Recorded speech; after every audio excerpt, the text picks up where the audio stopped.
தமிழக மக்கள் அனைவருக்குமே வணக்கம். பெண்கள் அனைவருக்குமே பார்த்தீங்கன்னா, ரூபாய் 5,00,000 வரை வட்டி இல்லா கடன் அப்படின்றது குடுக்குறாங்க.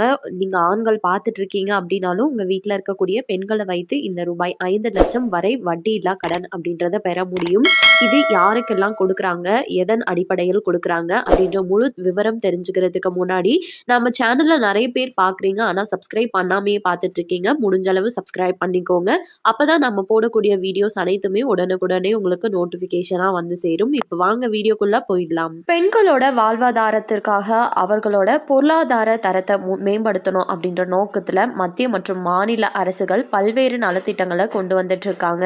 அதுல ஒண்ணுதான் இந்த வட்டி இல்லா கடன் கொடுக்கக்கூடிய லக்பதி திதி யோஜனா அப்படின்ற திட்டம். இந்த திட்டத்தின் கீழே தான் நமக்கு வட்டி இல்லா கடன் அப்படின்றது வாங்க முடியும். ஸோ வங்கிகள் மூலம் பெறப்படும் கடன்கள் பொதுவாக அதிக வட்டி விகிதங்களுடன் கிடைக்கும் நிலையில் லக்பதி திதி யோஜனா திட்டத்தின் கீழ் முழு வட்டி செலவையும் அரசாங்கமே ஏற்றுக்கொள்வதால் வாழ்க்கையில் எப்படியாவது முன்னேற்ற துடிக்கும் பெண்கள் தங்களுக்கு தெரிந்த தொழில்களை நிறுவவும் லாபம் ஈட்டவும் உதவுகிறது. அதாவது பெண்கள் ஒரு தொழிலை தொடங்கணும் அப்படின்றதுக்காக தான் இந்த லக்பதி திதி யோஜனா அப்படின்ற திட்டத்தின் கீழே நமக்கு வட்டி இல்லா கடன் அப்படின்றது வழங்கப்படுது. உங்களுக்கு எந்த வகையான தொழிலை தொடங்கணும் அப்படின்னு தெரியல அப்படின்னாலும் அதற்கான பயிற்சி அவங்களே கொடுத்து எந்த வகையான தொழில் தொடங்கலாம் அப்படின்ற ஐடியாஸும் கொடுத்து உங்களுக்கு பணம் அப்படின்றதும் கொடுக்கப்படும். ஸோ நீங்க ஆண்கள் பார்த்துட்டு இருக்கீங்க அப்படின்னா உங்க வீட்டில் பெண்கள் இருக்காங்கன்னா அவங்க மூலமாகவும் நீங்க தொழிலை தொடங்கி அவங்க மூலமாகவும் நீங்க இந்த வட்டி இல்லா கடன் அப்படின்றத பெற்றுக்க முடியும். இந்த வட்டி இல்லா கடன் மட்டும் இல்லாம இந்த திட்டத்தின் கீழே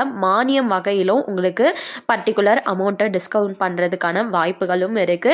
இதற்கு தகுதி வாய்ந்த பெண்கள் அப்படின்னு சொல்லி பார்த்தோம்னா 18 வயதிலிருந்து 50 வயதிற்குட்பட்ட அனைவருமே இந்த திட்டத்துல சேர முடியும் சொல்லியிருக்காங்க. லக்பதி திதி யோஜனா திட்டத்துல சேரணும் அப்படின்னு நினைச்சீங்கன்னா கம்பல்சரி நீங்க மகளிர் சுய உதவிக்குழுல இணைஞ்சிருக்கணும். இன்கேஸ் இணையாம இருக்கீங்க அப்படின்னா இணைஞ்சிட்டும் நீங்க இந்த திட்டத்தின் மூலமா பயன்பெற முடியும் சொல்லியிருக்காங்க. இதற்கு எங்க போயிட்டு நம்ம விண்ணப்பிக்கணும் அப்படின்னு சொல்லி பார்த்தோம்னா ஆன்லைன் மூலமாகவும் விண்ணப்பிக்கலாம். அப்படி இல்லைன்னா உள்ளூர் சுய உதவி குழு அலுவலகம் இல்லைன்னா கிராமப்புற மேம்பாட்டுத்துறை அல்லது அருகிலுள்ள வங்கியில் ஆஃப்லைன் படிவங்களையும் சமர்ப்பிக்கலாம் சொல்லியிருக்காங்க. தேவையான ஆவணங்கள் அப்படின்னு சொல்லி பார்த்தோம்னா உங்களோட address proof, identity proof, Aadhaar card, PAN card, ration card, அதுக்கப்புறம் மகளிர் சுய உதவி குழுவில் இணைந்ததுக்கான ஒரு சான்று, அதுக்கப்புறம் நீங்கள் எந்த வகையான தொழில் தொடங்க இருக்கீங்க அப்படின்றதுக்கான ஒரு திட்ட படிவம் கொடுத்தீங்க அப்படின்னாவே போதுமானது. ஒன்ஸ் நீங்கள் அப்ளை பண்ணிட்டீங்க அப்படின்னா நீங்கள் எலிஜிபிளாக இருந்தீங்கன்னா உங்களுக்கு வட்டி இல்லா கடன் அப்படின்றது கிடைச்சிரும். அது மூலமாக கண்டிப்பாக பெண்கள் ஒரு சுய தொழிலை தொடங்கி முன்னேற முடியும். இந்த வாய்ப்பை யூஸ் பண்ணிக்கோங்க, மிஸ் பண்ணிடாதீங்க. மேலும் இது போல அரசாங்கம் அறிவிக்கிற அனைத்து உண்மை அப்டேட்களையும் உடனுக்குடனே தெரிஞ்சுக்க நம்ம சேனலை சப்ஸ்கிரைப் பண்ணிடுங்க. இந்த வீடியோவில் ஏதாச்சும் உங்களுக்கு டவுட் இருக்கு அப்படின்னா கமெண்ட் பாக்ஸில் கேளுங்க, ஹெல்ப் பண்ண ட்ரை பண்ணுறேன். நிறைய பேருக்கு ஷேரும் பண்ணுங்க, அது மூலமாக அவங்களும் பயன்பெறட்டும். அண்ட் தேங்க்யூ ஃபார் வாட்சிங்.